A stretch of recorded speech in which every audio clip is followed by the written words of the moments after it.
Yeah, okay, this is going to be fun. So, to begin with, hopefully a few people are watching online. Yes, good, we got a few. If anybody online does have questions, go ahead and submit those. I will try to look down at the phone occasionally to catch them. Oh, that's coming out a little dark.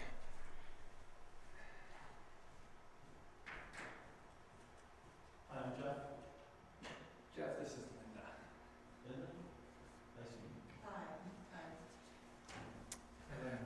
Okay, that should be a little bit better. I know it bleaches out the screen a little bit, but so just some background on all of this. I was asked there's a group from Sugar Creek that asked me to do this, and so I did. Unfortunately, most of them can't be here today. Hopefully, they're able to watch this online. To those of you who are watching online, the notes for this there's a link to a PDF in the note or in the description of the video, so you can go online and get the notes. I won't actually be talking about most of those notes. Those are there for you guys, just to understand what's going on and have some other background. But this group from Sugar Creek asked me to do this, so we decided a 2-hour run-through of early church history. If this goes well and people request it again, I will do more of these, but we'll see, because it is a fair amount of work. For those of you who are watching online, you notice that this is put up on Saints and Idiots, and we're going to be talking about the guy who came up with this line, Origen, a little bit later. Hopefully we'll at least mention him in passing.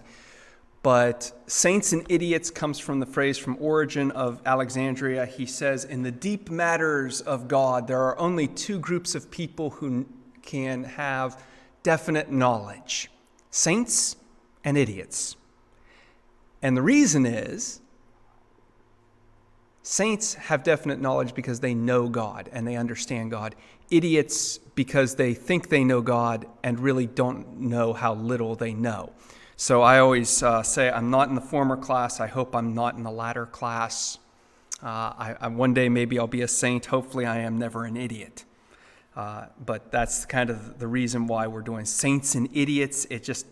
For me, it's a reminder that I don't know everything, even if sometimes I feel like I do. So, normally on a history of Christianity class, you would get at least 1 to 2 lectures on 586 BCE all the way up to Jesus, because it's good history and you need to know it, but we're going to dispense with it. We're also going to dispense with Jesus. It's it's the one time where you'll ever hear me say, we're going to dispense with Jesus. He's not as important for today. No. It's too hard to cram Jesus into this. There's some stuff in the notes. I should say I'm going to use CE and most of the time BCE, CE, and that's just because I studied this in an academic field. When you study it academically, you tend to use the academic lingo, which is CE instead of AD. It's no big deal one way or the other. Anyway, church history begins. Good, I'm only 5 minutes in. This is lovely. Church history begins really with the death of Jesus. And I kind of slipping into my more academic mode today. So with the claim that Jesus rose again and his apostles making that claim. This all happens right around 30-ish. Jesus was, of course, born sometime right around 6 BCE. We take that from the Gospel of Matthew, the Gospel of Luke, mostly the Gospel of Matthew, saying that it was in the time of Herod the Great. There's a whole laundry list of Herods. You have them all in your notes. I forget exactly what page. Probably about page 2 or 3 in the notes. You'll get this laundry list of Herods. They were all named Herod. They're very confusing. I don't even think we have them all right. But Herod the Great dies in 4 BCE. Jesus is probably born sometime between 6 and 4 BCE. Dies somewhere around 30 CE when Pontius Pilate is governor. So we have that. Shortly after, we're not sure when, sometime in the next couple of years, probably not, you read the New Testament, you read the book of Acts, and you see Stephen stoned right away. There's probably a window of a year, 2 years, 3 years between those events. It would take some real time for the Jewish authorities to get so upset with this new group that they were calling them in and warning them and eventually stoning them. It's not going to happen overnight. There is just not that much resentment right away. There were several messiahs out there at the time, several groups proclaiming they had the Messiah. Usually what happened is you killed the Messiah and everybody scattered and went and found the next Messiah. Kind of like today where conspiracy theorists and cults, they gather around one individual and then you kill off the head and then they all scatter and they find their own little new leader and build up a following. You kill that guy and they all scatter. That's kind of what the Jews expected for the Christians. That's Gamaliel's famous speech. If this is of humanity, don't worry about it. It's going to go away. It's just going to dissolve. They expected that. They expected it to dissolve. So Stephen sometime is killed right then. Then we have the Council of Jerusalem is the next major event that we know anything about. Sometime between 45 and 50. So some 15 to 20 years after Jesus' death is the Council of Jerusalem, where they come together and they make this decision on who or how are Gentiles going to relate to Jews in the church. That's basically the decision. And that's all predicated on Peter's episodes in Antioch, Paul's episodes around Greece and what we call today Turkey, the Middle East, that little section, they called that was Asia. So those two events really triggered the need to figure out how are Gentiles going to relate. You can see that Paul writes the first, what I think is the first, there's a lot of scholarly debate on this. The first letter of Paul is 1 Thessalonians. I think so. 49 CE, roughly. Galatians wouldn't have been far behind that. 1 Corinthians wouldn't have been far behind that. But that's where we have the extant letters. There are some people out there who claim that the Gospels were written closer to the Council of Jerusalem, 45-ish. But those are very few scholars. Most scholars agree that the rest of the New Testament was written outside of Paul. Most of the New Testament was written sometime after 65. And most of it between 65 and probably 90, 95. Actually, there are some scholars who would put 2 Peter as late as 110, but and this has a lot to do with authorship. What do we consider who do we consider an author? What does it mean to write a book? That's a whole nother lecture in and of itself. But the entirety of the New Testament is written between roughly 50 and 95. And you'll notice that the books are written differently. Paul is addressing letters to churches going through specific problems. Letters like really more 1 John than 2 John, but 1 John, 1 Peter, they're more generic letters meant to be circulated more widely circulated, that are not necessarily local to one group. These are probably letters written later. we have the Gospels written at the end of the first generation. So the first generation, you're going to see by the first generation, we've got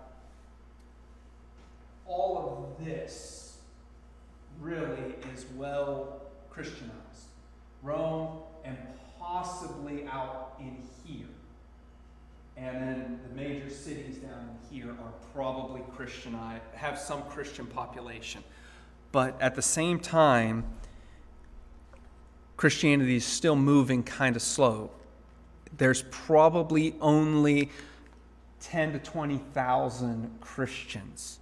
But as soon as I say that, I want you to see on the right-hand side, and you can't really see it, it's what's called a Sater square, S-A-T-E-R, Sater square.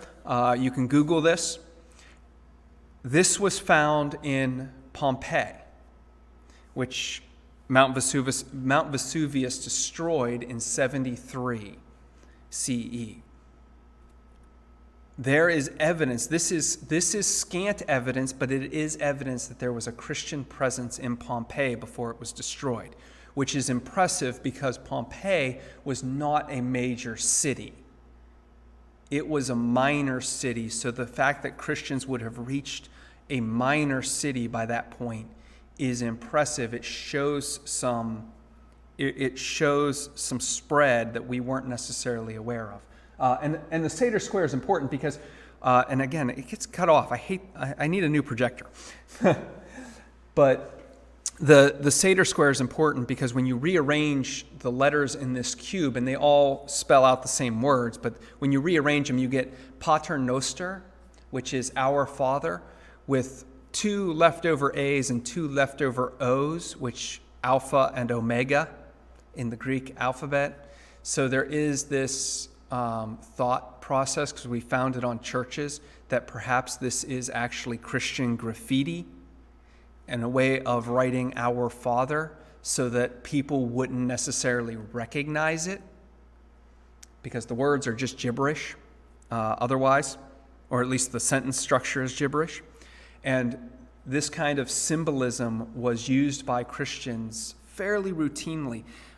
You've all seen the symbol of the Jesus fish. Well, in places, in cities, there would be half of that carved, or the whole thing sometimes, carved pointing a direction, and that would lead people to a church. Or if you were new to a city, you could find a place and scratch half of it into a wall or into the dirt or something like that. If you were new to a city, just scratch it in, and then if there was another Christian nearby, they would come by and complete it. And then you would know there are Christians. Christians use all kinds of symbols when they are outnumbered, when they are really in the minority. They use all kinds of symbols like this. My favorite, and it's not part of this lecture, but my favorite is the Japanese magic mirror, where they would make a mirror that when it reflected light, it would show a picture of Jesus on the cross. And so if you were traveling and you didn't know if somebody was a Christian, you could swing this mirror to catch the light, and it would reflect up on a surface Jesus on the cross, and then that person would know you're a Christian. Really cool. Maybe if we cover, what would that be? Medieval 1500s Christianity, if we ever get that far, I will talk about it then, because it's awesome. But Christianity at this point is mainly an urban religion.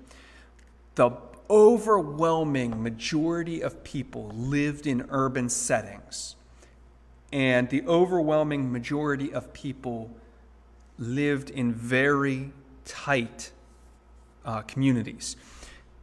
Population density was a lot higher than it is now. Streets, I was saying this earlier, I've said this a couple times in a couple different settings. You know, we're in a room that's 50 feet wide, something like that, and that's nothing for a road. I mean, a road can be this wide pretty easily. A road in ancient Rome, I could touch both houses on either side. that was considered what we would consider a sidewalk today was considered a road then. And houses built 60 feet in the air, 70 feet in the air, with tiny little one-room apartments all the way up. We're talking tens of thousands of people crammed into tiny tenements. These were really poor living conditions for the most part. But this is where the population had to go in order to find work, in order to find money. So they became population centers. Christians flourished in these urban environments, where in the rural environments it was just harder to find people. It was harder to go out into these rural communities. So Christians just generally did not do that.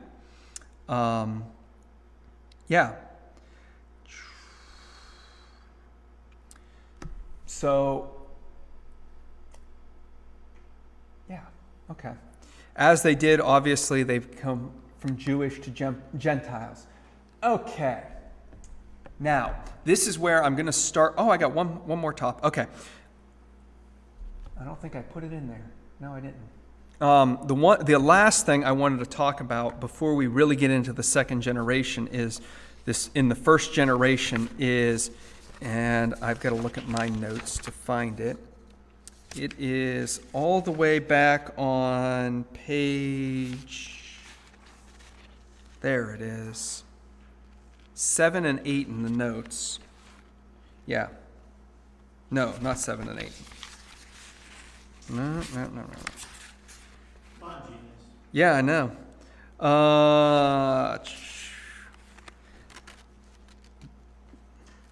There it is. It starts on page 11 in the notes. And that is women in the early church. We don't think about it, but women play a huge role in the early church. We look at the book of Romans, and there are several women listed, including Lydia, who is the person who would have read the book of Romans to the congregation and probably preached the first sermons out of the book of Romans. She was actually a preacher. We look at Priscilla and Aquila. The fact that her name is listed first means she's probably the more important of the two. So when it talks about Priscilla and Aquila taught Apollos and were great missionaries, probably what it means is she was the more important of the two of them. Obviously, the women who come back from the tomb are trusted with the gospel first. Mark 16 gives us the first account of these women who are entrusted with the gospel. And then lastly, the last one I want to highlight quickly is Junia.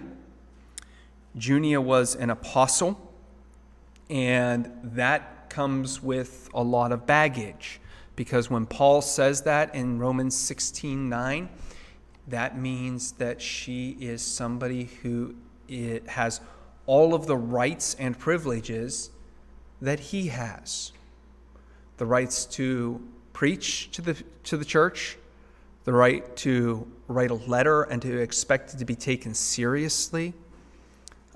She has authority within the church and governs. So Junia is an apostle, early apostle. There is a tiny little book. I think you can only get it as an ebook. Scott McKnight wrote it several years ago, called Junia is Not Alone.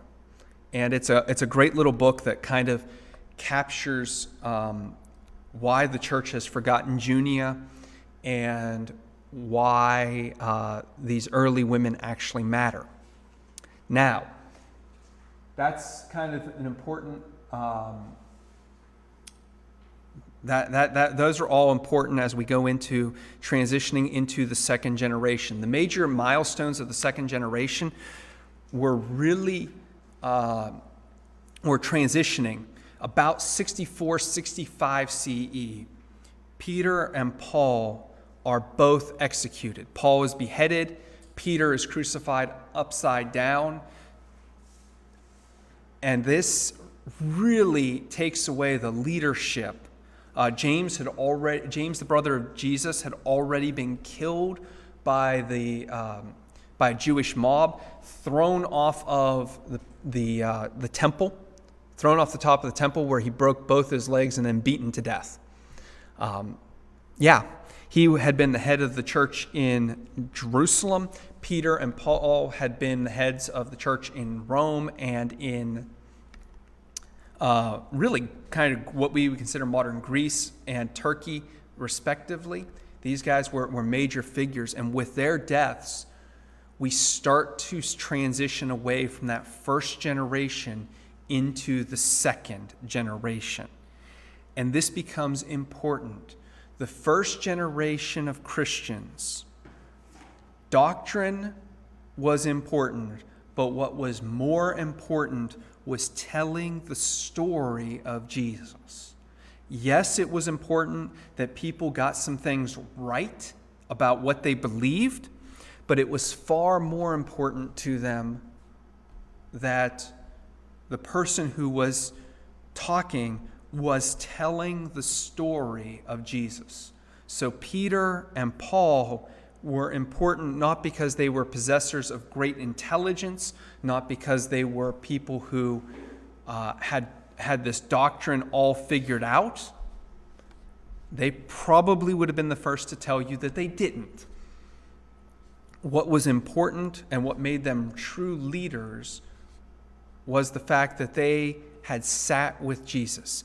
Paul, not necessarily sitting with Jesus, but there's this, we don't think about it, but he takes a decade, and kind of retreats and does nothing except for learn Jesus. He talks to Peter, he talks to James, he meditates, he prays, he listens to people, he listens to the stories. Peter obviously had been there. James, the brother of Jesus, even though the Gospels portray him as kind of unbelieving, there's every reason to believe that at some point before Jesus' death, he actually studied with Jesus and believed to some extent. I mean, it is very unlikely that Jesus' family was dead set against him all the way to the day of the cross. It's more likely that they had some internal conflict that the gospel writers are intentionally they're intentionally kind of blowing up a little bit so that Jesus' family looks bad. And the reason is all of the disciples look bad in the Gospels. Every one of them looks bad. And it's meant to show us how we who initially don't do anything good can become like Peter or James or John or the other James or Paul. All of them look bad in the beginning and then end up being great in the end. And it's a storyline that we're supposed to follow. So we have Peter, James, Paul, they're all executed. Thomas, by this point, likely is in India, so he's out of the picture. And yes, he is likely in India. There are rumors that I think are fairly well-founded that when Franciscan monks went to India in the 1600s, they found Christians who trace their origins back to Thomas. So I do think that it's reasonable that he got all the way to India. We definitely know by the 800s, Christianity was all the way into China and India. Actually, by probably much earlier than that, but at least by the 800s, it was well into those two countries. I think that Thomas probably was there. So some of these early apostles had scattered and gone to the ends of the earth, quite literally. They just kept walking. Many of them had been killed. Many had been killed.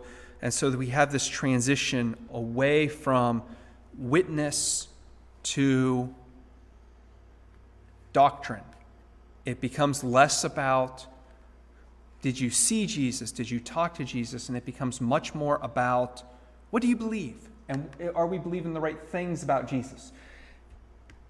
And coincidentally, at the exact same time that the leadership of the church is changing over, we have this major event that we call the Jewish Revolt, where the Jews get really huffy about a lot of things. Some of it's legit, some of it isn't. Not going to bore you with too many details on that. But the Jews get really upset with Rome, and they start this major revolt. And there have been other revolts.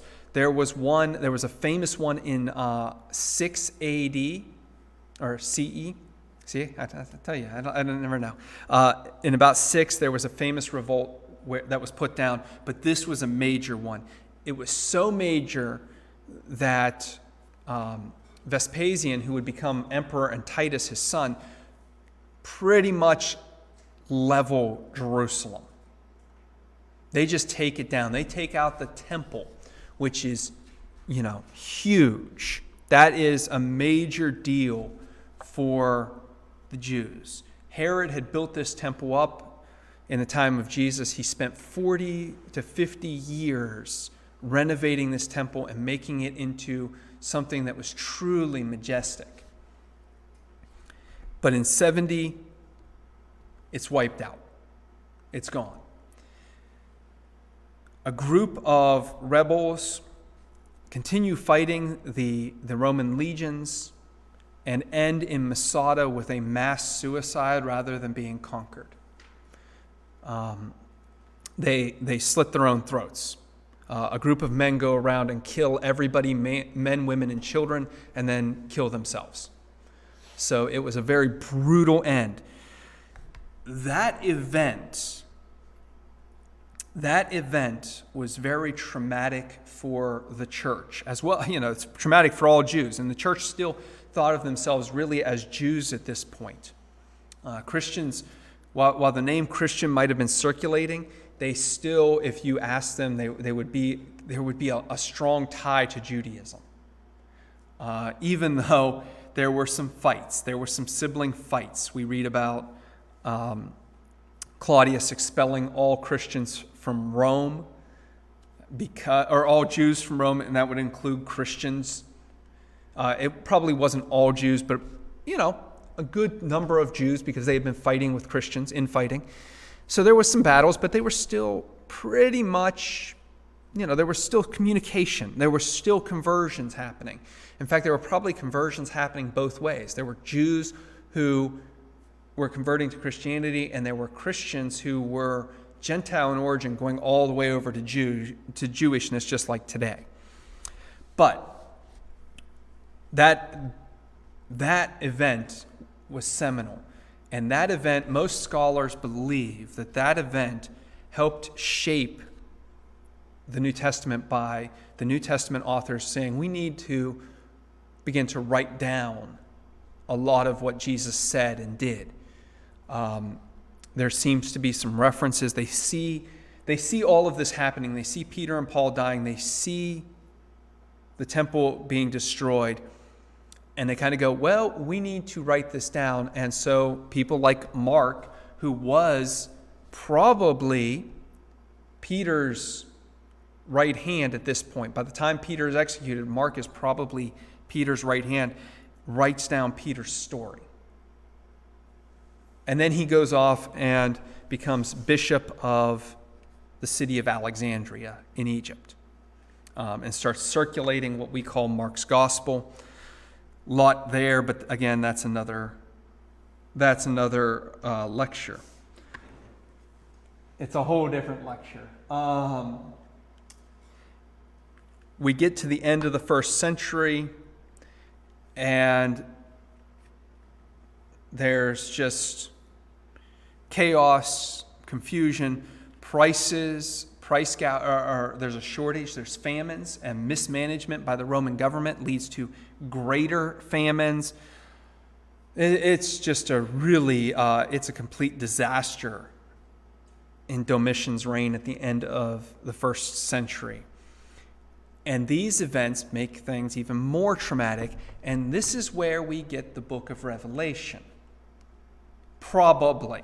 Some scholars like David Ani will tell you that Revelation was composed over like 30 years, which there's no reason to doubt it. I just don't know that there's a reason to believe it either. But there's widespread shortages. A lot of people really thought the world was coming to an end. It was a really bad time. And so we do see Revelation and a couple other books springing up around this time. So this is kind of important. If you go back to, really it's the last page of the notes, it's page 13. You're going to see there a list of the apocryphal books of the New Testament. This is where we start to get some of these books, like the Didache, the Shepherd of Hermas, the Epistle of Barnabas. These are really good books. Those three that I listed are really good, and I would highly recommend people reading them. And what we're seeing reflected in them is this kind of, it leads us to recognize we don't know much about the first century church. There's a strong movement today to recapture the first century church. And it's by unintelligent people who have never actually looked into this. And I hate to condemn some people who I generally, I like, generally speaking, but they really don't know what they're talking about here. The first century church, we don't know what it looked like. We really don't. We don't know. The Didache gives us some examples of how to practice baptism. It gives us some examples of how to practice fasting. It gives us some examples of how to do some things in a church service, but it doesn't give us a lot. We, for instance, don't know how the church was structured. What was the hierarchy of the church? We have no idea. But the people who want to go back to the first century church will never tell you that. What they pick and choose a couple of passages from Acts that they really like, and they try to build an entire church around that, and it doesn't work. The Didache gives you multiple examples of how to do baptism. For instance, it says baptize in running water, and if that's not available, then pour water over the head. And if that's not available, you can baptize in sand. There's a lot of things that, a lot of emphases that I see that we don't necessarily know. There's a lot of things like, how do women fit into the early church? We don't know. I know that some people will point out Paul's words in 1 Corinthians 11, but those, actually, I should say there's some textual history that those might not be accurate. Those might be a scribal addition. And Paul earlier has said, if a woman prophesies, so if a woman is prophesying, how can she remain quiet? In other words, Paul's first example trumps his second by far. And even in Timothy, where a number of other people like to go, they disregard the context, they disregard the situation in Ephesus. And we really, when you get down to it, it actually looks more like Paul is not so much condemning women speaking in church or women pastors. It looks like Paul is more condemning a certain group of potentially factious people.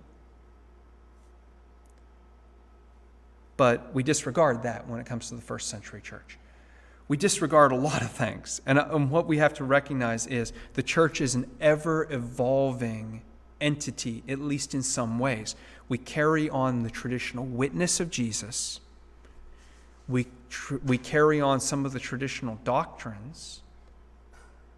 But other than that, it changes to meet the circumstances and meet the context of the local environment. And that's what we see in the first century. It was ever changing, trying to meet the demands of the first century people. And we know that. We know that not every church was structured the same way. We don't know how they were structured, but there was not this uniformity the way that we might think of it. And so we have to have a good dose of humility. While we know a lot of things, there's a lot we don't know. And there's a lot we will never know, because Christians in the first century were still a very small minority of the population. They were still very much underrepresented as far as demographics. They would not have, their stuff's not going to survive. And they were being secretive. In the first century, we have reason to, at least we can kind of conclude this by some later stuff, but even this might not be completely accurate. We know that by the second century, at least, churches were structured in a way where if you were not a part of the church, you could attend the first half of the service, which was the collective meal and some of the singing and some of the praise. But then you were escorted out of the main room. They would do this, by the way, in a house. If there was a house big enough for about 20 to 30 people, they would have a house, one room, where they'd have a collective meal, and then they would escort people out who were not part of the church, and those people would either leave and go home or sit on the porch and be instructed, while the church service, the main body of the church service, was going on inside. Then, after those people had received their year to 2 years of instruction, they would be baptized on an Easter Sunday and be allowed to join the church. This had two purposes. Number one, it gave people plenty of one-on-one instruction without actually interrupting the flow of the service. You would be instructed on how the church operates. You would be instructed on the scriptures and the witness of Jesus. You would be instructed on a lot of things out one-on-one without having to go into the church and ask questions and disrupt the prayers and all of the other things that were happening. Number two, Christianity was not popular. You may or may not know that. Christianity was not popular at the time. And this prevented spies. Because the last thing we want in the church is spies. And so we come to the second century. And we get persecution. I'm going to start, and this is, I've said, I think I said this at the outset, I'm not going to follow these notes. I'm not going to do this chronologically. I'm going to do this more thematically. I think that you'll learn more in the short amount of time, plus it allows me to hit some of the high notes a few times. So we talk about persecution, but persecution is not generally what you think it is. Persecution starts, like I said earlier, when Claudius expels Christians from Rome. Well, really, persecution starts with Stephen and the stoning by the Jews. But that was never widespread. And really, it didn't last very long. We don't really have accounts of persistent Jewish persecution of Christians. Rather, it seems like once in a while, a mob got together and got really hostile and persecuted a few people. We see this in about 35 with the death of James, the death of Stephen, the imprisonment of Peter, and it causes a lot of Christians to scatter. But then we have years of sustained peace, followed by James, the brother of Jesus, being killed. And then we have sustained peace until the destruction of Jerusalem. So there's not widespread Jewish persecution. It probably is eventually there would be a charismatic leader arise, start really irritating a lot of Jews. They would get a mob together, they would kill that person, and then everything would subside. there's a lot of political tension that the Jewish people had. And we don't have time for that, so it's just suffice it to say there wasn't a lot of Jewish persecution of Christians. There also was not a lot of direct Roman persecution of Christians early on. Yes, Nero did kill Peter and Paul. Yes, Nero did blame the Christians for the Great Fire of Rome in 64, and he did impale Christians, cover them in wax, and light them on fire as torches for his garden parties. So I don't want to downplay that. That's kind of important. But he was all right. He's a pretty good guy. Well, no, he was a terrible guy. He was terrible. But the Romans as a whole didn't really come after Christians hard. It was sporadic. There was a Roman policy that said you were not allowed to have a secret society. We didn't talk about it at all, but leading up to Jesus in Rome, there was this outbreak right before, literally within 50 years of Jesus being born, there was this outbreak of what we call the mystery religions, like Mythos and the cult of Isis and the Sibyl. These are mystery cults, and the reason they're called mystery cults is because small groups of people will go into caves and other clandestine locations and have their meetings, and we don't know what happened.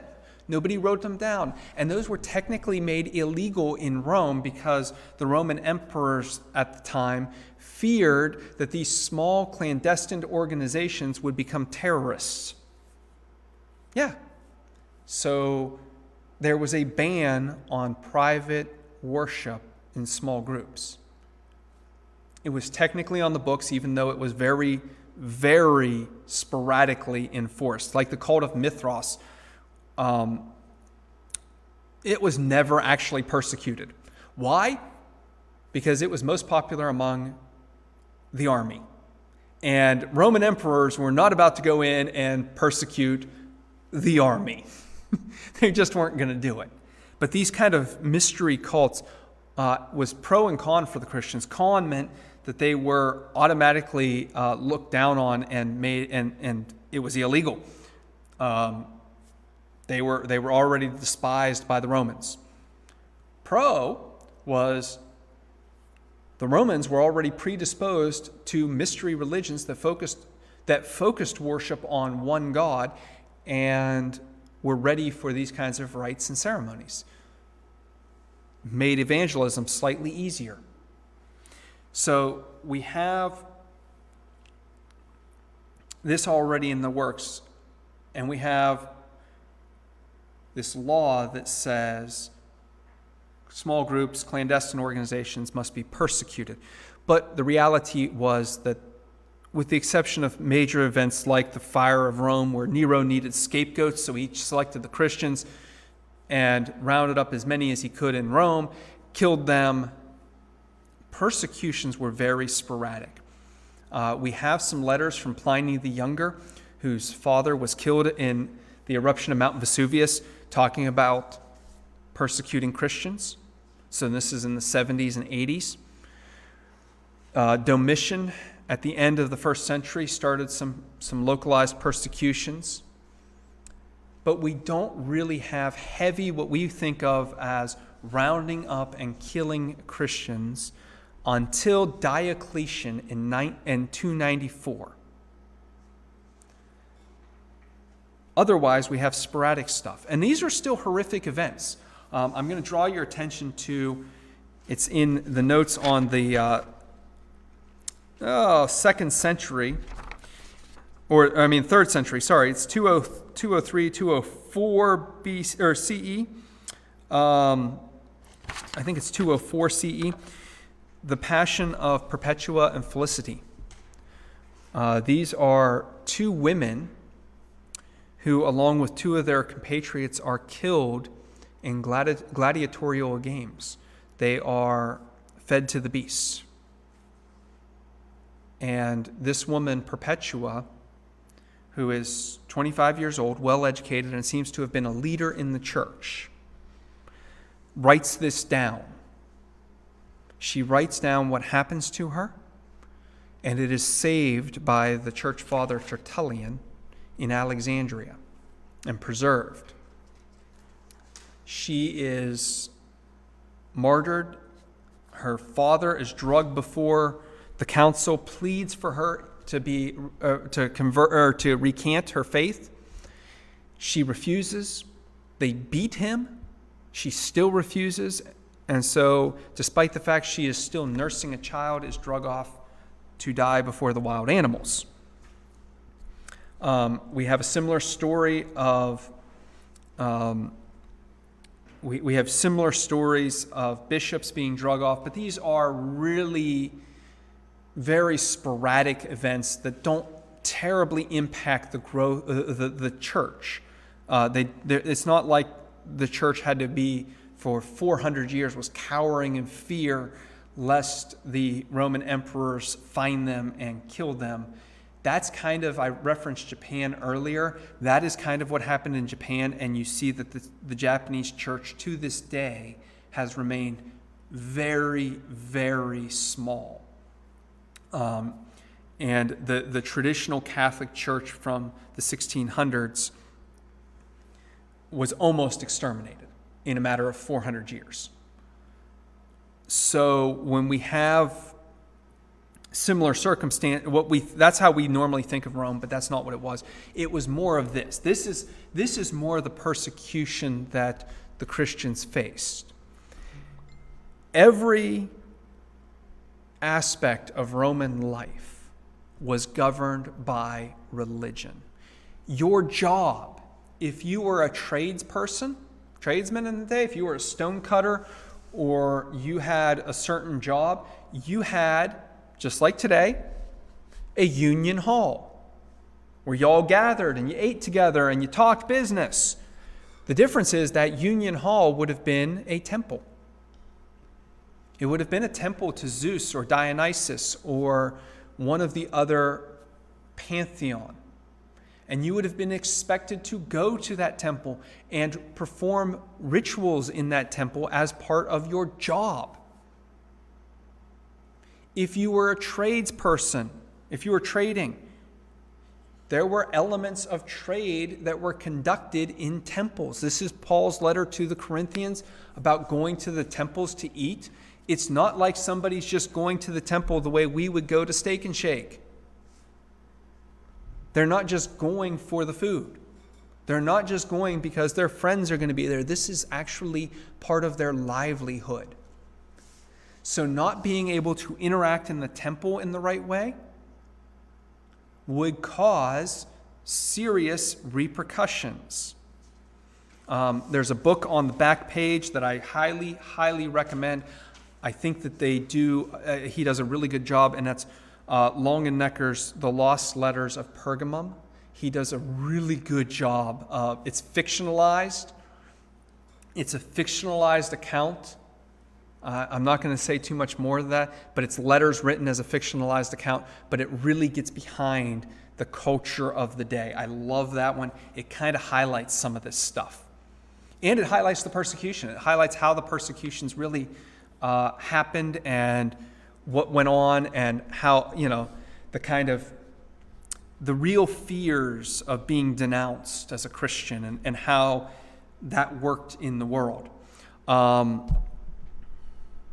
I also recommend there's this whole series. I put the one A Week in the Life of a Slave. My professor John Byron wrote that one, but there's this whole series of A Week in the Life. I think it's IVP Press who puts it out. A Week in the Life of I think it's a Greco-Roman woman. A Week in the Life of Corinth. A Week in the Life of Ephesus. All this whole series. It's really good. I haven't read most of the series, but it's really good and comes highly recommended. These kinds of books get into that first century culture, and I recommend them because they show you what life was like in a fictional way, written by legitimately good New Testament scholars. Both those series are legitimate. John Byron, who wrote A Week in the Life of a Slave, his doctoral dissertation from Durham is actually on first century Roman slavery. So if there's anybody who's going to know how a first century Roman slave lived, it's John Byron. And so he's writing this fictionalized account, and it's good fiction, and it's really good because he knows what he's talking about. But that is kind of persecution. Oh, that's right. This is persecution in the first century. This is what you'd have to expect. So the scribbling here, Alexandrius celebete, this is celebrates Deus, God. Alexander celebrates his God, or Alexander worships his God. This is the kind of persecution that you could expect in the first century. Alexander was probably a slave. This was probably written by one of his fellow slaves to really abuse him. He was probably very much abused within the household by the non-Christians. But you can see that the depiction is of a man being crucified with a donkey's head. This was graffiti left on a house. So, but it gives you an idea of what it would have been like for Christians in the first century. It fairly, probably a lot of having to bite your tongue and hold back some rage. Probably a lot of major inconveniences in life. I don't want to use minor inconveniences because that's more major inconveniences than what we see, but not out and out, we're coming for you like we might see in Afghanistan right now. More like some African nations where Christians are tolerated, but barely. Or maybe like some avenues of China where Christians are barely tolerated, not really. But that's kind of how persecution worked in the first century. Oh my goodness. Time is getting away from me. I haven't even gotten... Okay. Oh, that cut that off. So spirituality is the next topic that I really want to talk about. That's kind of persecution from all the way from the first century all the way to the end. Again, the great persecution of 294. Diocletian is legitimately rounding up Christians, especially bishops and government officials, high-ranking people. He's rounding them up. He's killing them, and he's telling them, you have to hand over all of your scriptures. So there's a real purge of any Christian documents and leadership, especially leadership within the church, bishops and government officials who might be Christians. That did happen, but that's a little later in the story. Spirituality is another big key. So we don't know much about first century worship. We know that Eucharist, communion, was a major theme. We know baptism was a major theme. Those two things were extremely important. We know that they sang hymns. We know that prayer was important. Other than that, we don't know much. But beginning in... and fasting. Fasting was vitally important, 2 days a week. Beginning with the end of the first century, we see writings that start to talk more and more about spirituality, what we would consider spirituality, talking about prayer, mystical visions, prophecy. This sort of stuff becomes more important. We see especially a rise start around the 3rd century, around the year 200, with people like Abba Anthony, Saint Anthony the Great, who's up there. We see people going to the desert. We see people isolating themselves for prayer, fasting. We're going to talk about John Chrysostom off and on. John Chrysostom was a famous patriarch or bishop of Constantinople, and he was first a famous mystic who tried. He went to a cave and lived in a cave for 2 years, where he tried to wean himself off of food and sleep, to really devastating impact on his body. This became important. Celibacy became vitally important during this time because it was a way of denying the flesh. The early impetus of this was to model after Jesus' 40 days in the wilderness. If Jesus is going to do it 40 days, I'm going to make it a lifestyle. Famously, Simon Stylitos, or Simon of the Tower, climbed up on a 30-foot pillar.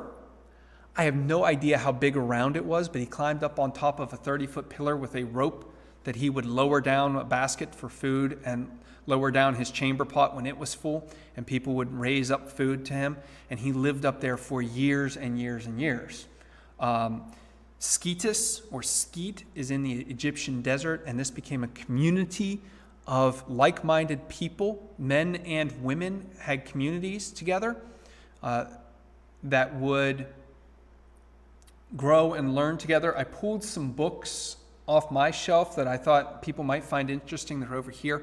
One of those I think that I pulled, and I think it's on the middle table, is The Sayings of the Desert Fathers, which is all of these guys from Skeet in the 2nd, 3rd, 4th, 5th centuries. Really good book.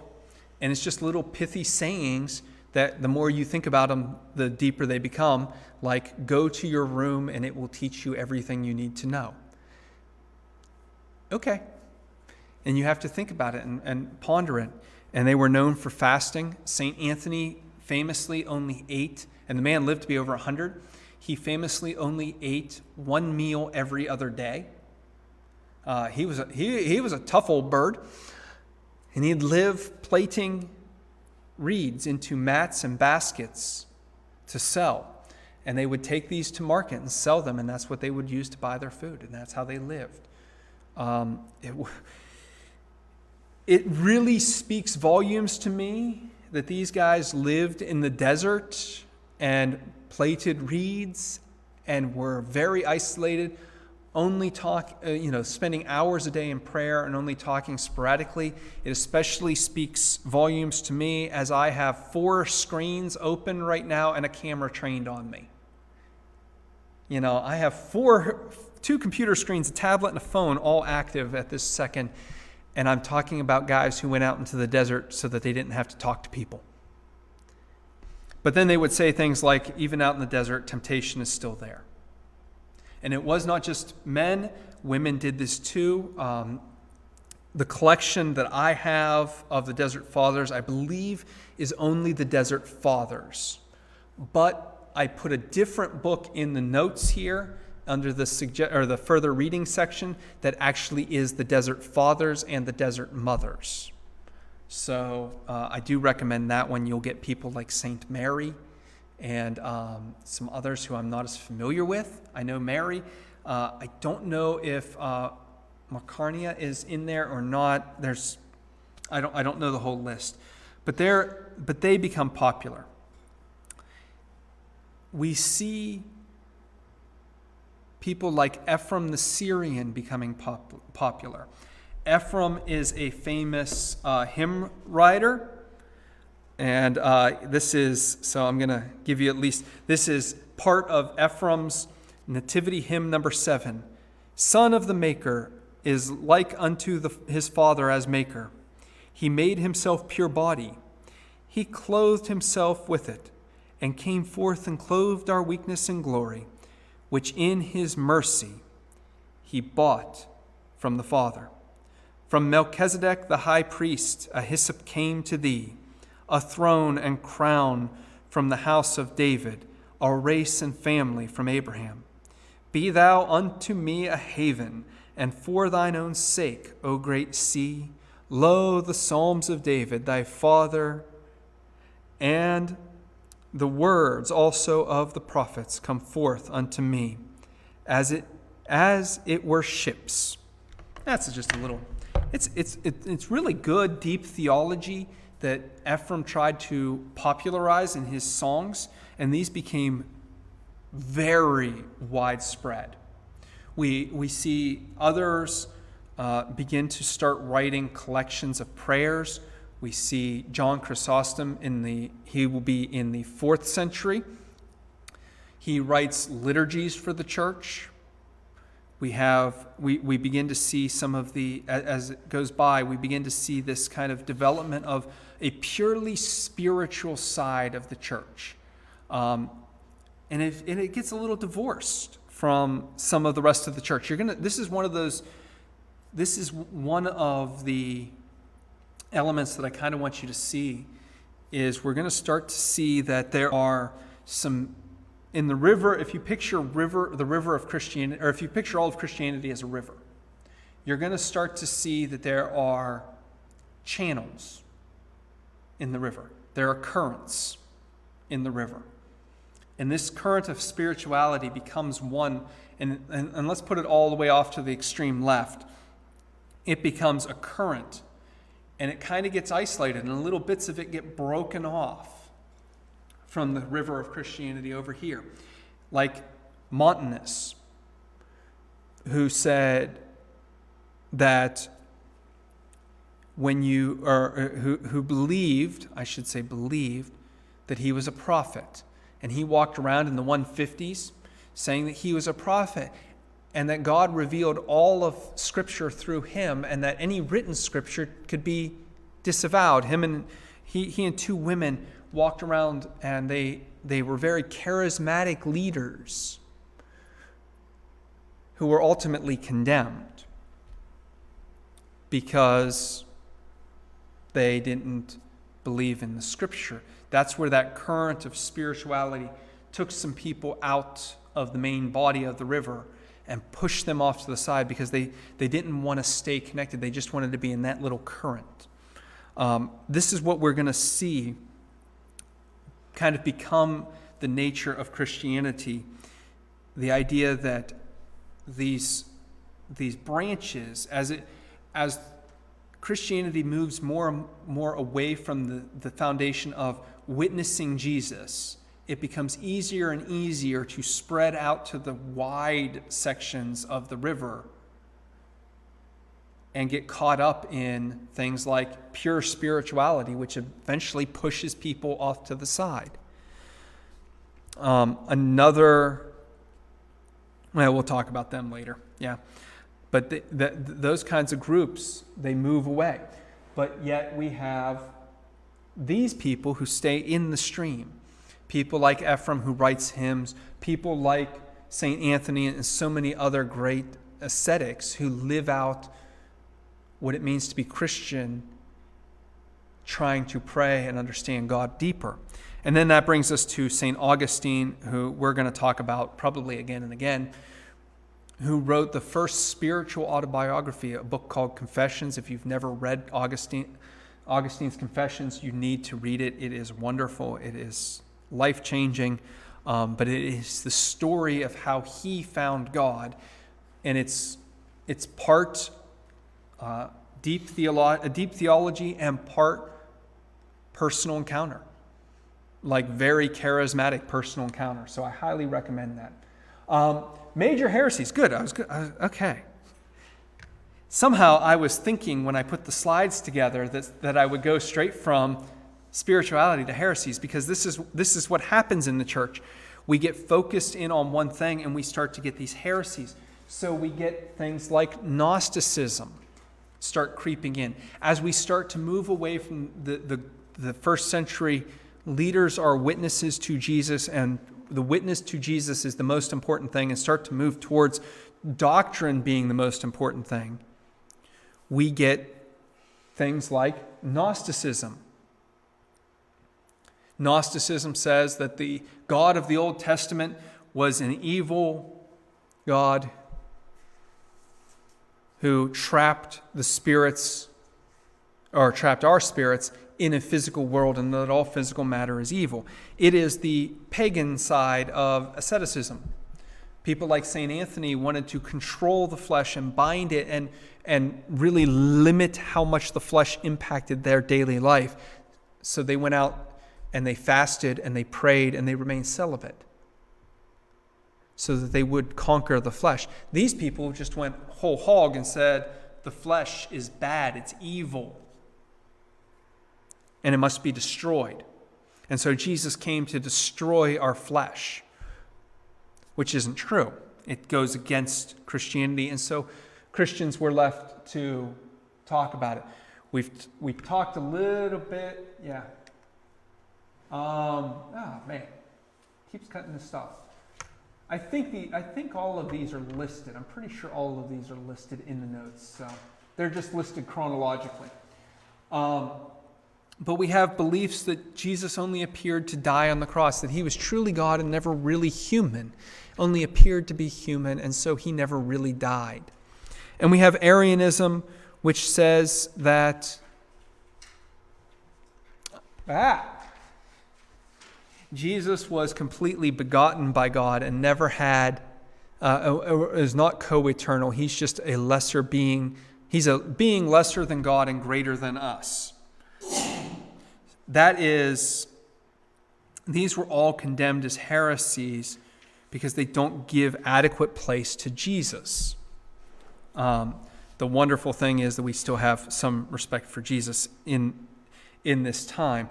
But you can see where these heresies start creeping up as it becomes more and more about doctrine and what we believe. We have to confront all of this.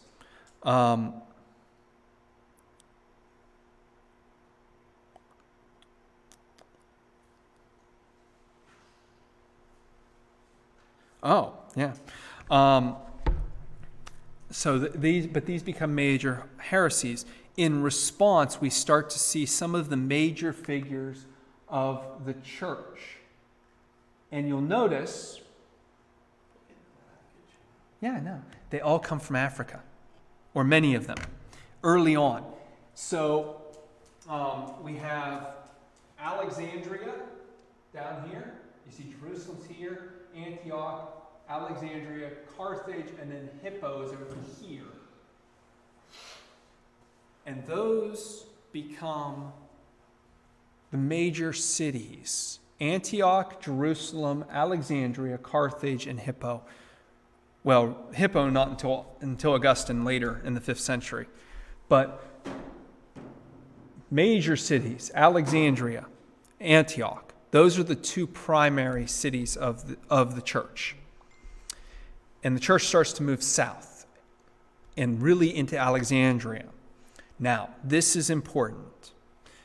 A couple reasons. Number one, it shows us Tom Oden, who is on the further readings thing, has suggested that we need to, as a church, as a global church, really invest in the fact that Christianity owes major debts to the African continent. In a day and age where there's some tension over race relations, we need to acknowledge our debt to Africa. But there's a second, and that is true. I mean, all of those cities, all three, Carthage, Hippo, Carthage, and Alexandria, all produced major, seminal people. And especially at the time between the 1st and the 2nd century. First century on, there were just a lot of big names. Tertullian, Origen, Cyprian, Augustine. These people are major people in the church. We can't really speak of the church without speaking of the Alexandrian school. So, number one, we do have to acknowledge our debt to Africa. Number two, the reason why we talk about Alexandria quite a lot is after the Jews after Jerusalem was destroyed in 586 BCE by Nebuchadnezzar, many Jews escaped and went to Egypt. And the city that most of them located themselves in was Alexandria. This became a metropolis, a thriving metropolis for Jewish, just Jewish civilization. They have their own kind of ideals. This is where the Greek Bible, the Bible was originally translated into Greek, the Hebrew Bible. We call it the Septuagint. The Septuagint is what every Christian is using at this point in the story. Up until Jerome in the late 300s. Up until Jerome in the late 300s, every Christian is using the Septuagint as their Old Testament. Alexandria is where that happened. Philo of Alexandria, who's sitting on that first table over there, was the major Jewish thinker. He was a major Jewish philosopher who truly impacted Christian philosophy in some ways. Major Jewish philosopher. If we were talking Jewish philosophy, we'd have to talk Philo for a long time. But beyond that, beyond just being a Jewish center, Alexandria became a center of learning. You might have all heard of the famous Alexandrian library that burned down. It was a major loss to the ancient world. Well, that's because Alexandria rivaled places like Athens as a major center for schooling and philosophy. So while we have that spirituality trek on this side, over here on the left, on the right-hand side, we're going to get this philosophical trek, this philosophical current in the river. And it's those people. Those guys, Clement, Alexander, well, not so much Clement. I will say Clement was more of a spiritual writer, but especially starting with Tertullian, we get these very philosophical, highly intellectual arguments about God. Justin Martyr is another one of the early ones. We start to see this idea that pagans are giving intellectual cases against Christianity, and so we start to have what are called apologies, which apology in English means I'm sorry. Apology in Latin means defense.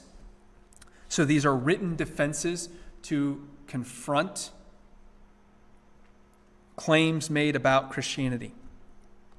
On the back, towards the end of the notes, I have some major claims made by Jews and there they are. Roman claims, page number 10.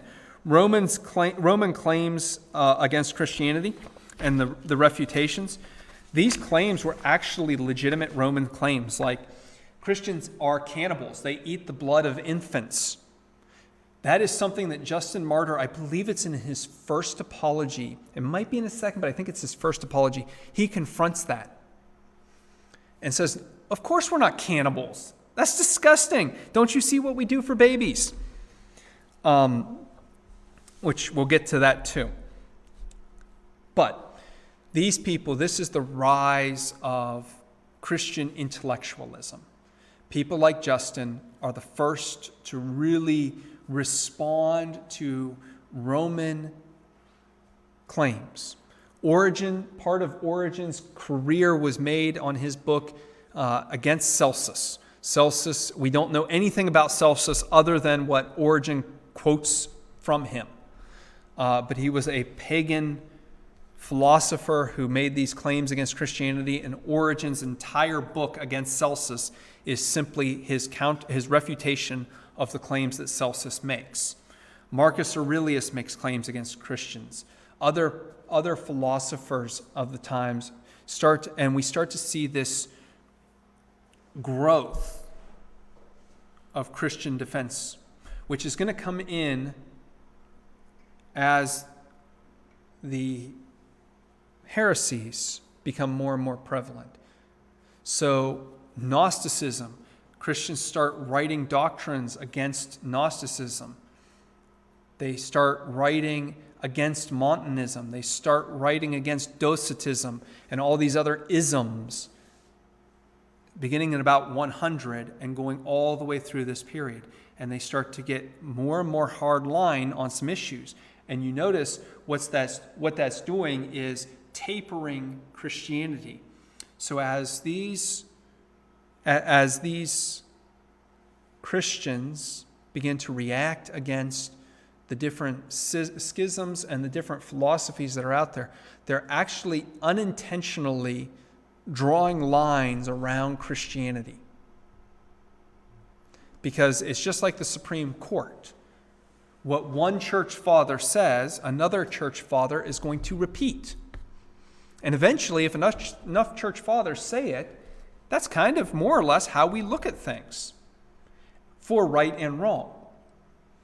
Now, I say that, and then I notice that two of those individuals, Tertullian and Origen, that are up there, are both have what we consider heretical beliefs. I consider them church fathers, but it's only recently they've really been considered church fathers because they have some beliefs that are outside. We consider them outside of the body of Christ. For me, that shows that you don't have to have everything. You don't have to have, you don't have to have everything right. You can just have, you can just, exist. You can have some things wrong about God, because those guys were great thinkers. They were great Christians, and they should be well respected. And they had some things wrong. Again, as Origen said, the only people who truly know everything, or the only people who truly speak with confidence about the divine matters, are saints and idiots. He didn't consider himself a saint, but he wasn't an idiot. So he's going to get some things wrong. So we see that they're starting to unintentionally draw hard lines. We're also going to see that they're unintentionally drawing hard lines around Scripture. Okay. They're unintentionally drawing hard lines around Scripture. There is no church council that just says these are the 27 books of the New Testament. The first church father to actually say these are the 27 books of the New Testament is Athanasius of Alexandria, who lived in the 4th century. And just because he was the first doesn't mean he was the definitive source. There was hot debate over what books were in and what books were out. And to this day, there is not universal agreement about what books are in and what books are out. We think there are. We think there's universal because every Bible we see is printed the same way. Unless you happen to own a Catholic Bible, and then you think, well, there's some stuff in the Old Testament and there's some disagreements there. But there are also some churches that consider the Epistle of Barnabas to be legit. It was written in the 2nd century, but they include it. Or the Shepherd of Hermas. Or the Didache. All 3 books I do think you ought to read if you get a chance. They're good, solid books. The Shepherd of Hermas is a little wild and out there. If you like Revelation, you'll like the Shepherd of Hermas. If you don't like Revelation, steer clear of the Shepherd of Hermas. There were many bishops who said Revelation, Jude, and 2 Peter are out. There were. Many bishops did not want to include. There was hot debate over whether or not 2 Peter was actually written by Peter, and so many bishops did not want to include it. Many churches at the time did not include it. The same is true of Jude, and the same is true of Revelation, although it's less true of Jude. 2 Peter and Revelation were the last 2 books to really be included in what we call the canon. The canon, by the way, just means the rule of faith. It is a guideline. It's like a measuring stick. It's like, I forget where it's at, but somewhere in the world there is the inch. It is actually a physical square tile that is 1 square inch. It is the measure by which all other measures are measured. That is the Bible. How do I know that C.S. Lewis speaks Christian and speaks from God? Because he speaks in line with the Bible. So because C.S. Lewis speaks in a way that is in line with the Bible, I can accept that C.S. Lewis was anointed by God in some way. Maybe not the same way as Mark the Apostle, but in some way. So when we talk about Christian books, we talk about them as ordained and anointed by God to the extent that they measure up to the rule of Scripture. That's what that means. So let's talk Constantine, because I wanted to give you plenty of time to ask questions, and it doesn't look like I'm going to. Constantine the Great. So I mentioned way early that in 294, Diocletian started the Great Persecution. Diocletian was oh my goodness, he was a genius. He saw the map of Rome, and he said, this is too big for one man. Let's divide it. And so he divided it in half, east and west. Actually, let's do this. Okay, so Diocletian divides it right there, about right like that. And that becomes Byzantine, Roman. So there's this east-west, there's always been this east-west cultural difference. The West typically is more Latinized. The East is more Greek, more Hellenistic, we say. There's also a division in the church that kind of runs kind of here, like that. In some ways, it's kind of a north-south divide. The way that people think in the north is not the way that people think in the south. And so Diocletian divides the empire east and west, and he appoints 3 more emperors. He appoints himself what he calls Augustus of the east, and he makes a man named Maximus Augustus of the west. They each have a junior officer who is the Caesar. In 305, Diocletian decides to resign. Now, he had set up a system that automatically meant because he decided to resign, Maximus had to give up his throne. There could never be an emperor, a true Augustus, who came to power and held more control than the other emperor. So that when one died or resigned, both of them were gone. So Maximus had to resign. The trouble was, a man named Constans was Maximus's Caesar. He was his second. And he was living, I think he was in Gaul at the time, and he died before he could assume power, which meant that there was no Caesar and no Augustus in the west, and the Augustus of the east was resigning. So there was a power vacuum. And Maximus said, well, since my Caesar died, I'm just going to come back and I'm not going to resign. Well, that caused a lot of tension. And Constance's son, Constantine, who was in Britain at the time, well, he didn't like that, and neither did the army that he controlled.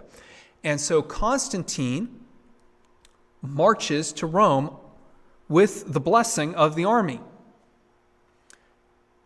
Yeah, I know. And in 312, he's crossing Italy, and he's outside. It's actually, I think it's October of 312. He's right outside of Rome. And he has a vision. And he has a vision of a Christian symbol. As he's at night, in the vision it says, "In this symbol go and conquer." And he gets up and he asks his juniors, "Does anybody know what this symbol is?" And they say it's a Christian symbol.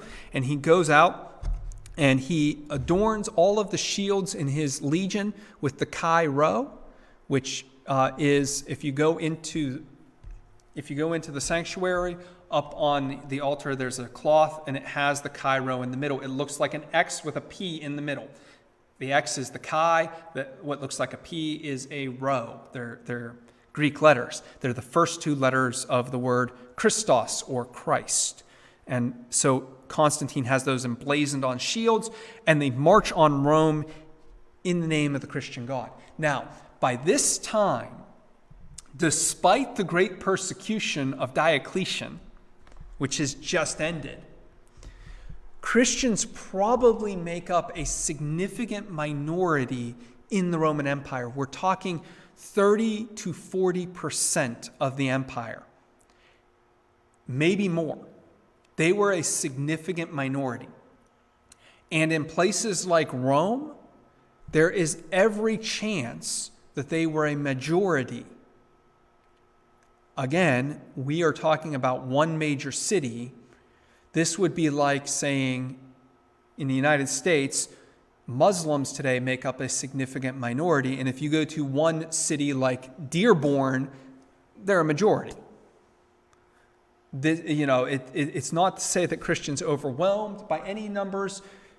You could still go large places. You can go to large portions of the empire and not meet Christians. But in Rome, there was a significant church, and it had deep roots.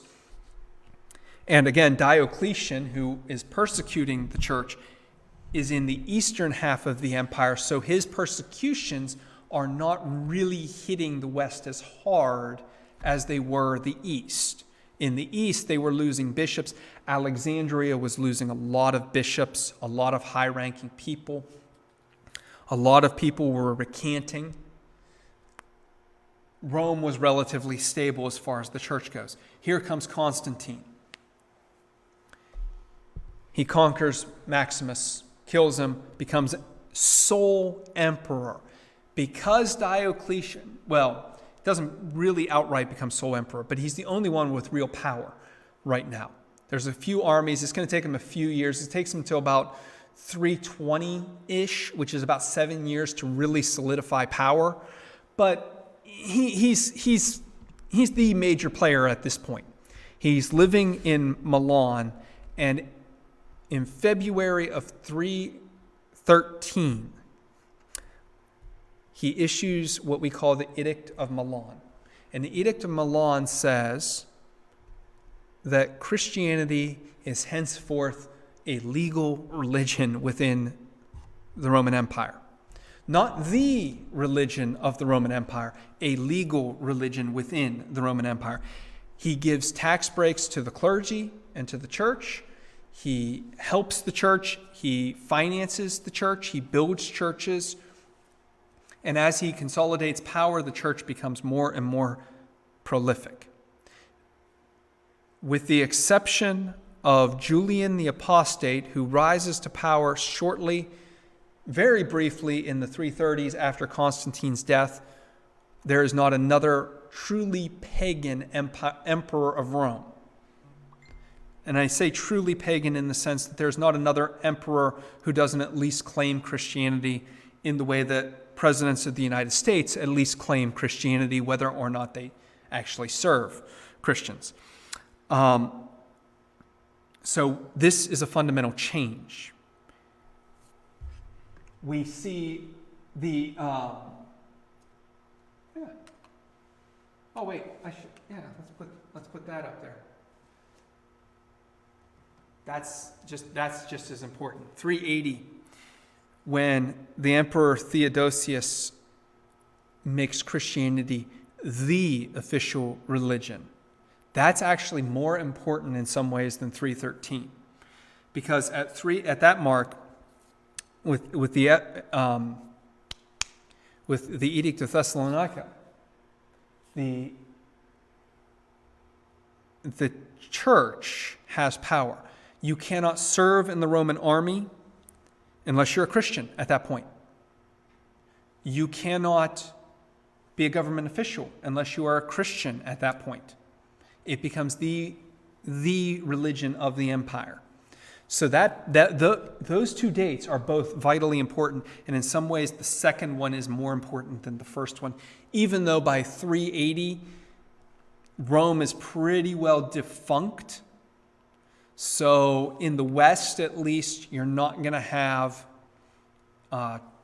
it's not going to really matter quite so much. That edict really sets up what we call Byzantium and the Byzantine Empire, which is basically the eastern half of the Roman Empire. And it will last for another almost 1,000 years that the Byzantine Empire remains in power. But now we have the age of the bishops. And this is important. So you see all of the bishops, major Eastern bishops, major Western bishops. Except for Jerome, who was not a bishop, but I had to put him up there because he's one of the 8 great church doctors. Doctor means teacher. The great doctors of the East are Athanasius, Chrysostom, Nazarensis, and Basil. The great doctors of the West are Ambrose, Jerome, Augustine, and Gregory the Great, who doesn't figure into this discussion at all. He comes a little later. But those are the 8 great teachers of the church. Notice they're all, except for one, in this time frame. After the church gains legitimacy, and part of the reason is because the church has gained legitimacy, the writings of these people have been preserved. Also, the writings of these people were able to circulate more. The church gained some official status, and so their volumes, their libraries were collected. I think that before Augustine, the largest Christian library that we have might be Tertullian. I think that's right. And I think that Tertullian is, I think it's like 2,700 pages. By comparison, and don't quote me on, I think it's Tertullian, and I think it's 2,700 pages. By comparison, Augustine's City of God, which is one book, in the Penguin edition is like 1,100 or 1,200 pages. And that's just one of his books. He dwarfs everybody else, except for people like Chrysostom. Chrysostom's widely known. So there's the church being united with Constantine has this pro of now we can freely read the church, where 20 years before the Edict of Milan, all church documents were being burned. Now they're widely distributed and made available. Jerome and Augustine famously had debates. Jerome lived in Bethlehem in a cave as he's translating the Vulgate, and Augustine lived in Hippo on the other side of the empire. And they debated each other via letter that were circulated. That would never have happened 20 years before that. They were debating 50 to 100 years earlier. They wouldn't have been able to do that. So we have some benefits, some downsides of the change in Constantine was Constantine really became church authority. He was allowed to govern church affairs. One of the first things that happened after Constantine assumes power is the people of Alexandria, again, there's that name, write to him asking him to convene a council to deal with the Arians. And here are the 4 great church councils, or the first 4 of the great church councils. They're all in the notes, but the Council of Nicaea called to deal with the Arian controversy. Was Jesus equal with God or not? Famously, Athanasius famously battled Arius in this, and Athanasius is a young man. He's still not even Bishop of Alexandria yet. Alexander is Bishop of Alexandria. sent Athanasius, and Athanasius is the one who takes the lead in battling Arius head to head on this subject, and wins the day. Famously, Santa Claus punches Arius. Actually, it's more of St. Nicholas, the great St. Nicholas, stands up in the middle of the council. There's probably like 300 bishops there, and slaps Arius across the face for preaching heresy. St. Nicholas was known for his compassion and his generosity, and he smacks Arius, which is just, I mean, it may not have happened, but I like to think it did. But this opens the door for the Roman government, and essentially every government since then, to have control over church affairs. Every government in the West, including our own, derives some authority from that event at the Council of Nicaea. Because every European government derives some authority from the Roman Empire. All of their kings take some cues from Rome, and this tradition within the church of aligning to the state in some ways takes its tradition from Nicaea, and this now we have, this is the kind of negative convalescence of church and state. We also have, in the negative side, these two died. Well, no, I think Athanasius, both of them were exiled by emperors. Both Athanasius and John Chrysostom, two of the greatest preachers in the history of the church, were exiled. Athanasius several times. Why? Because the balance of political power between the what we call Orthodox and the Arian Christians kept bouncing back and forth. Even though Arius was excommunicated, one of his disciples, Eusebius of Nicomedia, was a major player in Constantine's court. In fact, he actually baptizes Constantine on Constantine's deathbed. Arians gained political power. Well, it meant Athanasius, who was the biggest opponent to Arius, was exiled.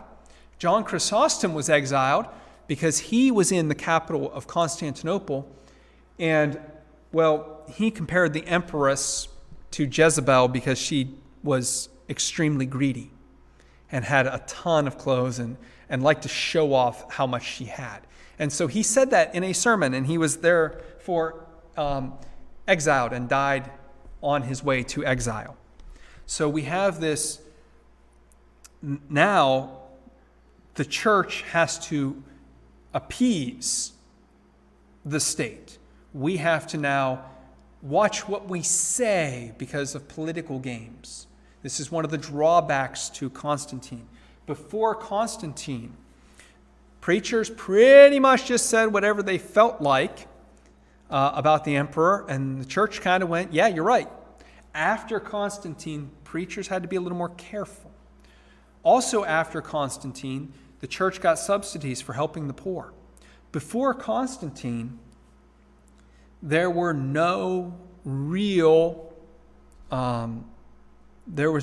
charity. Charity did exist, but not like the Christians. The Christians made their name on charity. They made their name on charity. It was things like giving to the poor. The bishopric of Alexandria in the 200s supported something like 1,500 widows. Now, I mean, Alexandria was a big-time city, but 1,500 is a lot. The church was known for ending abortion, and they did it by picking up exposed babies and teaching their members that it was wrong to have an abortion. And that's all they did. That was all they did. There's a great book, again, it's on the back, Abortion and the Early Church by Michael Gorman. I highly recommend that one. It was phenomenal. but they considered abortion wrong. They considered service in the army wrong. They considered the gladiatorial games wrong, all because they ended life, and life was sacred. With the transition with Constantine, with that transition of power, the church no longer had that authority to really speak on some of those issues, because Constantine was Christian, and so service in the military changed. Even though Constantine's political ends did not really always align with the church, there's a lot of debate about how much Christianity influenced the Roman Empire. It doesn't seem like Christianity influenced the Roman Empire very much. In fact, the historian Peter Heather, I do recommend his book on the fall of Rome. It's really good. Very dry, and it'll take you a long time to read, but very good. He talks about the fact that Christianity does not seem to have changed the Roman Empire that much. The politics of the day remained the politics of the day. And the greater question, which has not been researched as much, is how much did the Roman Empire actually change Christianity? And there actually does look like there's more of a reason to believe that Christianity suffered more from Constantine's transition than the Roman Empire actually changed. It looks like bishops were a little less free. The church became a little more stagnant in some ways. There was a lot less concern with issues that had been concern. People became Christians out of political motivations rather than convictions. And so church offices became a little more political. John Chrysostom famously was a terrible host to the politicians that he had to play host to, even though he was the bishop, so he had to play host. Follow the Roman whatever. He had to play host to all these people, and he was just a terrible host. But that was part of his job now as bishop of Constantinople, which was the imperial city. We see that Christianity again starts to, I talk about channels within the great river of Christianity. We start to see some channels developing. We start to see a channel of state church developing, where it's Christian state liturgy.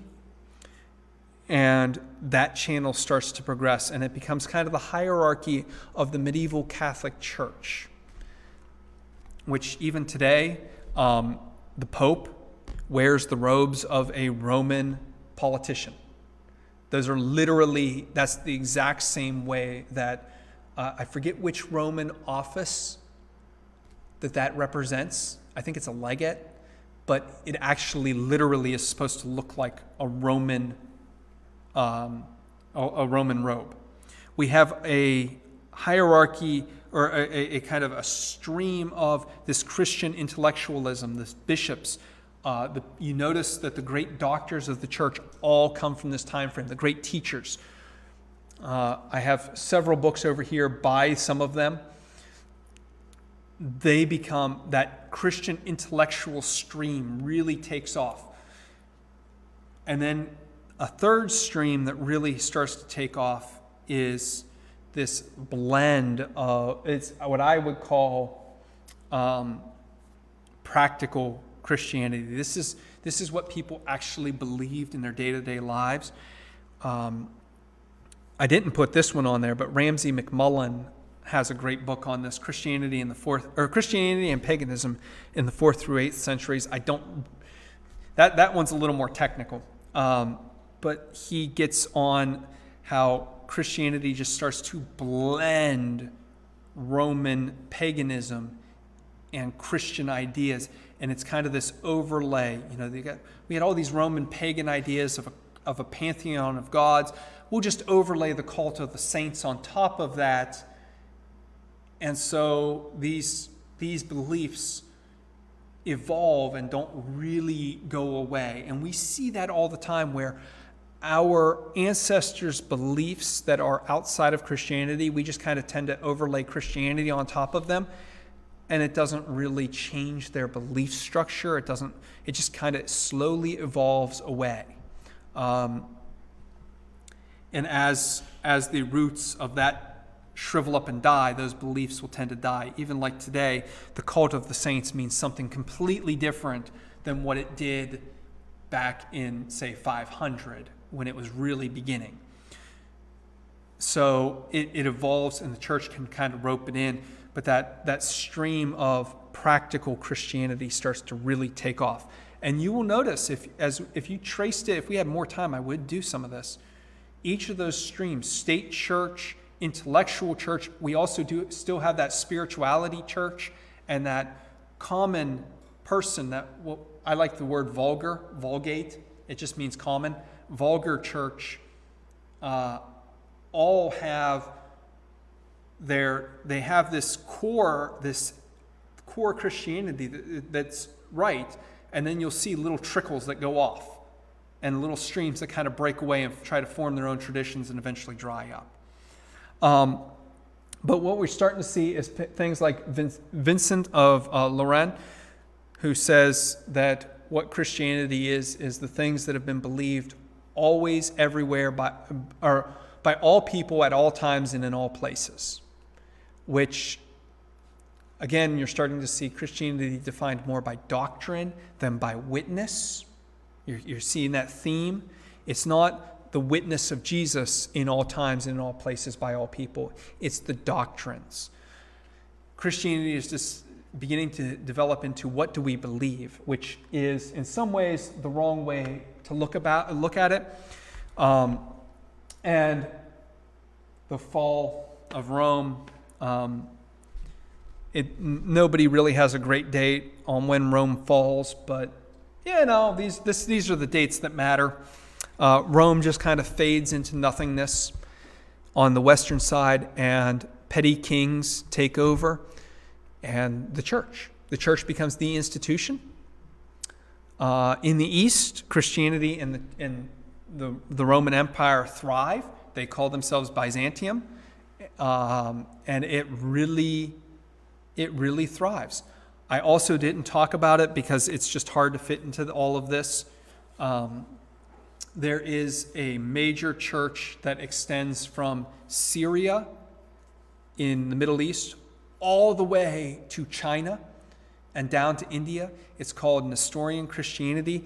It's the Syrian Orthodox Church. This is one of those great still puzzles. Philip Jenkins has more on this in his book, The History of Lost Christianities. Great book. But it's really kind of, we don't have a lot because not a lot of the sources survived after the Muslim invasion in the 800s. But right about this time is when that church is really starting to take off. About the time that Rome falls, Jerusalem really is the center of the Christian world. So on our maps, on most maps you'll see Jerusalem's on the far east because it shows Christianity on the far west, all the way to Spain. But the reality is about 400 to 500, Jerusalem's the center point of the world. It extends as far to the east as it does to the west. So with that, I'm going to stop, and I wanted to leave a lot more time for questions. But if anybody has questions, I'd love to hear them. So, anything? Can you talk a little bit about Ambrose? Ambrose of Milan. Ooh, yeah, I can. Okay, so Ambrose of Milan was. We'll get back here. Time. Don't have time. Come on. There we go. Okay, Ambrose of Milan, his dates are up there. Ambrose was a just outstanding figure. He was a very successful lawyer and mayor of the city of Milan. Extremely successful, incredibly intelligent individual. and the Bishop of Milan dies.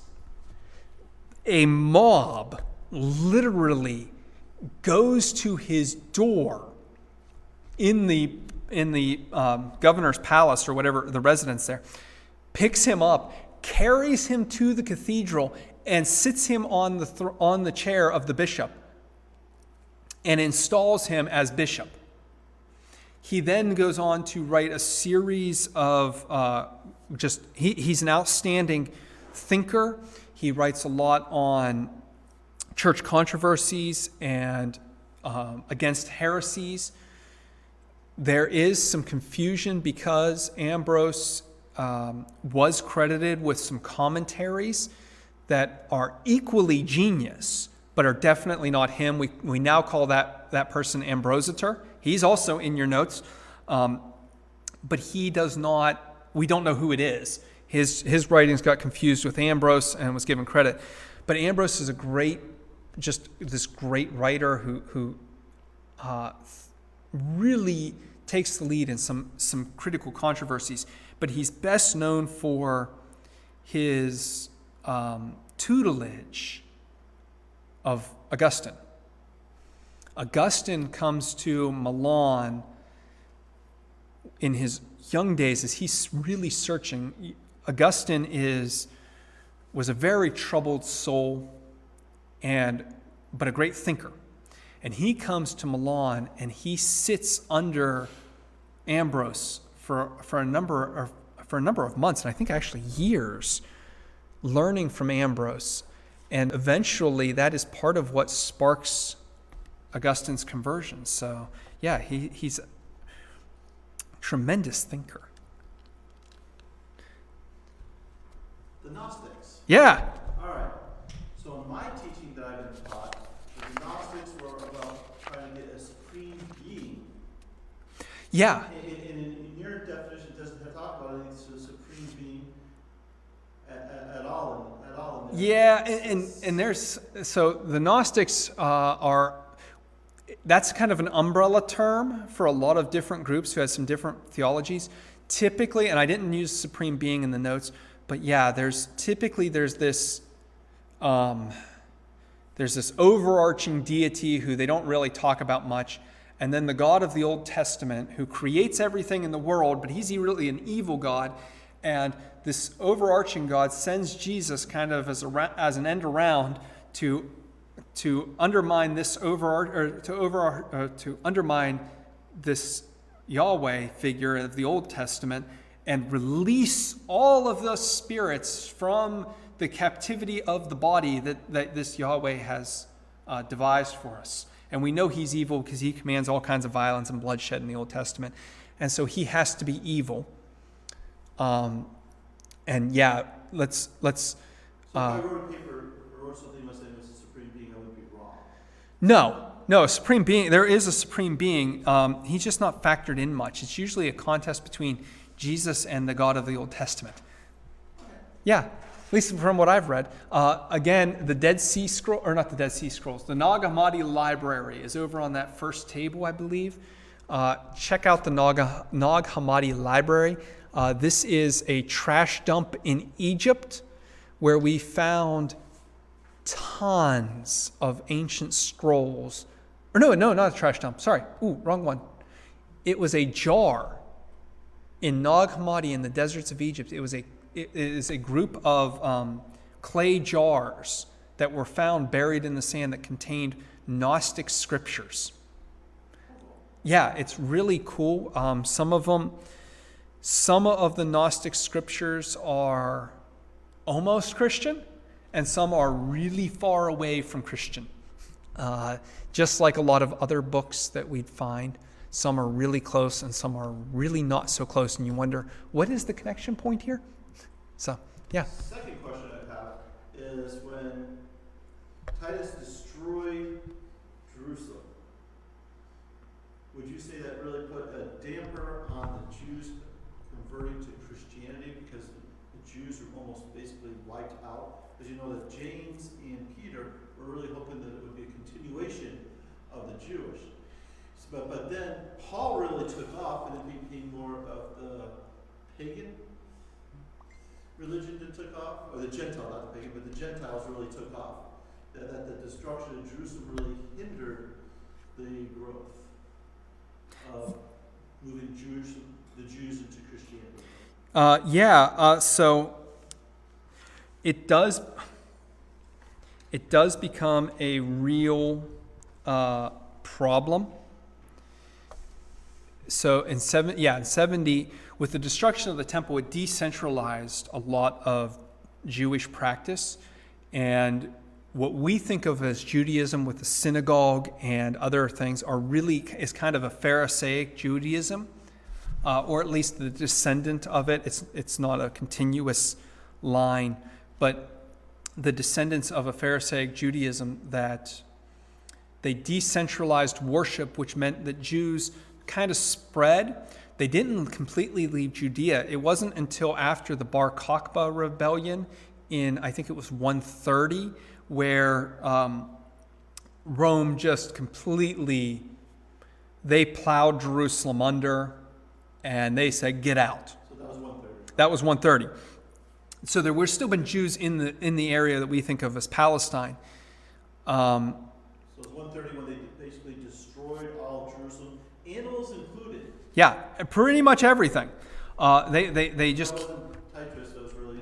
It was later when it was, but this was the major event, and so Jews became much more reliant on the synagogue after that, which a synagogue is much more comparable to an early church. In fact, they were virtually the same in a lot of ways. A synagogue had to have 10 men in order to assemble. Otherwise, it was called a place of prayer. We see that in Acts, by the way. Paul goes to the place of prayer. That is a Jewish connection. I think we're talking Acts 17. Without looking that up, I'm not 100%.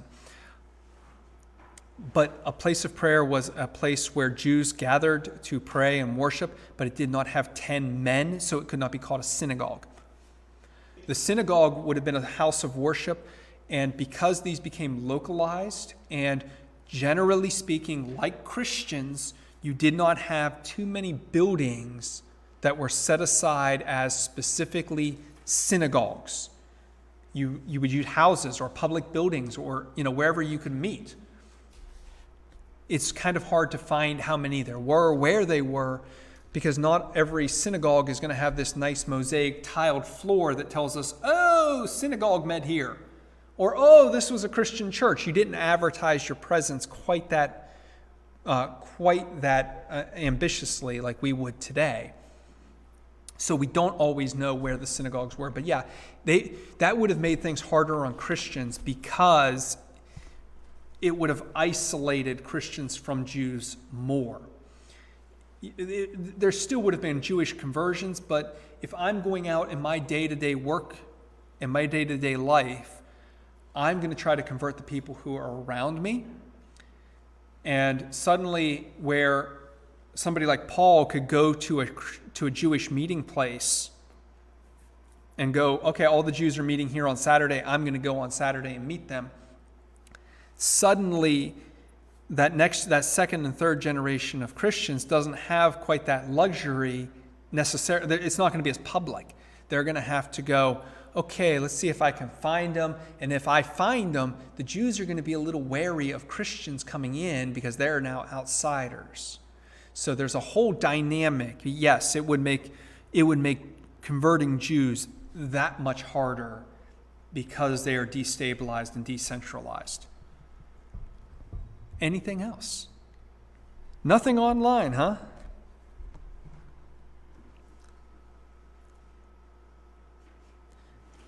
Good job. Yeah. Well, if there's nothing else, thanks everybody for coming. This has been for me, it's been a great event. I'm hopeful that I hear back. If you watch on Facebook, let me know what you think, please. Send a message, do something that lets me know that what you're going through.